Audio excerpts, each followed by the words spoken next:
So if I'm going to, do a day in the life of Barry Habib, what time do you get up? Or what time do you get up? Do you work out? I mean, do you set your goals right away?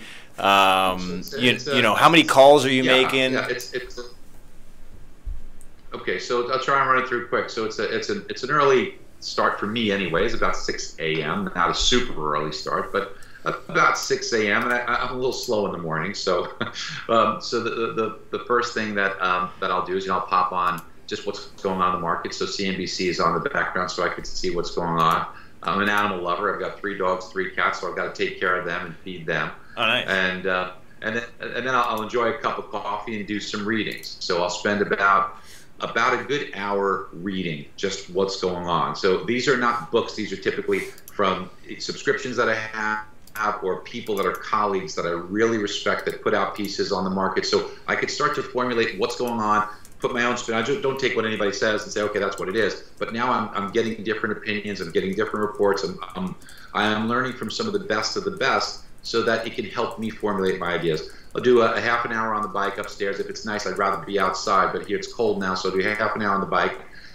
I'll get myself cleaned up and then come down and start talking with my office about how we're going to do the daily update. What are we going to put out there? Taking everything that's out there and put it out there in 3 or 4 or 5 minutes that's going to be impactful for our subscribers to understand. So we'll record that, get that out, and then once that's done, then I'll head into the office.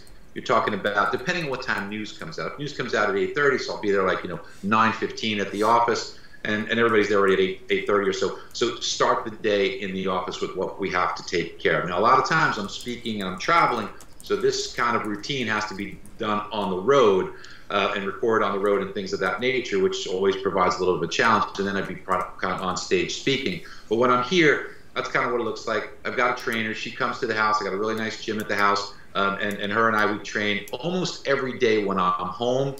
When I'm traveling, I should, but it's just very, very difficult to be training when I'm not at home. So, but I'll train pretty much every day for an hour when I'm home. So, we'll do 2 different body parts, stomach, things like that. And then at night, just kind of relax, easy, unwind. It's sometimes hard to shut your brain off, but I'll kind of try and do something that's not too high thought process. But at the office during the day, always start the day before I enter. I know because we set up the night before what the plan for the day is, and then you adjust throughout the day. And then at the end of the day, you get your plan for tomorrow. Before I leave the office, we've got a plan. And the other thing too, team, pick up your phone, return your calls. That's the best way to do it. Is just multitask, get it done because stuff builds up. Just knock it out.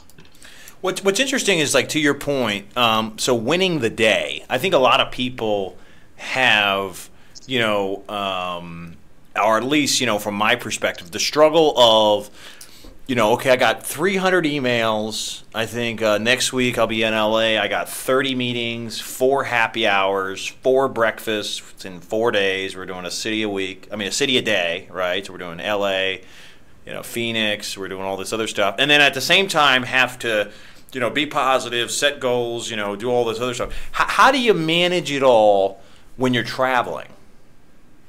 Because I'm sure that's a lot of issues for salespeople too. Like, you get the guys going from conference to conference. They're trying to be accountable. When you're in the office every day, it's easy to check your email and check your spreadsheet and check off the list. But when you're people think when they're traveling that they're on vacation. I'm off. You're not off. For goodness sake, you're gonna have Wi-Fi on the plane. You can work very efficiently on the plane.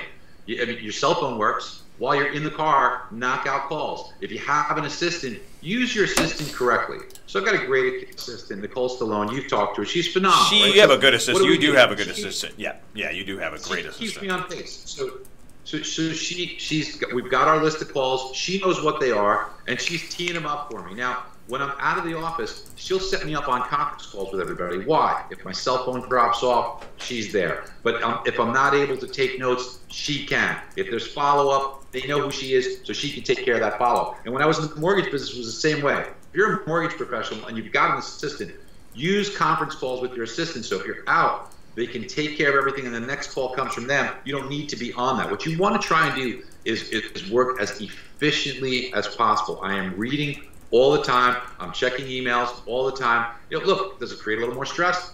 Yes, it does. But guess what?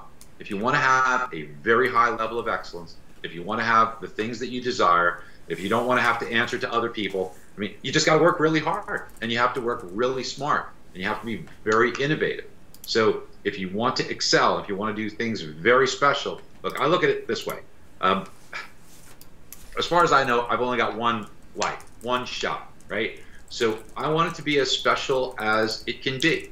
And in order for me to have some of those special things, I've got to really work hard in order to have that other side of things. And quite honestly, I enjoy doing it too. I mean, I kind of like that crazy fast pace a little bit, not all the time, but I enjoy it. I really do. I love the ability to create new things and to be creative. So in order to do that, you have to kind of do those other things and keep them in check, so to speak. Gotcha. Well, no. So what I was going to say, and I'm just going to. So we've got about 10 minutes left in the show, and I'll tell you. So the part for me. I got a lot of good stuff from this. Well, I've got a ton of good stuff, but and again, I've got a lot of this. I've written this all down. You've been putting it in the notes, okay? So, but what I'm taking away from this, at least from the most recent. Sorry, we're getting an audio. Yeah, feedback. I'm getting an audio feedback. All right, anyway. We're good. So the thing that I took away from this, and I think this is just a great life lesson for anybody, whether you're in sales, whatever you're doing. And Barry, I think this is a quote that I'm going to attribute to you, is, I just love this. Don't get through the day, get something from it. Because there are so many times, and I'm guilty of this, we're all guilty of this. Today's a great example, okay? I get up this morning, there's 6 inches of snow on the ground, it's 3 degrees, I'm 40 miles, I live 40 miles away from the office, I normally am at home on Thursdays to work remote, all these things, right?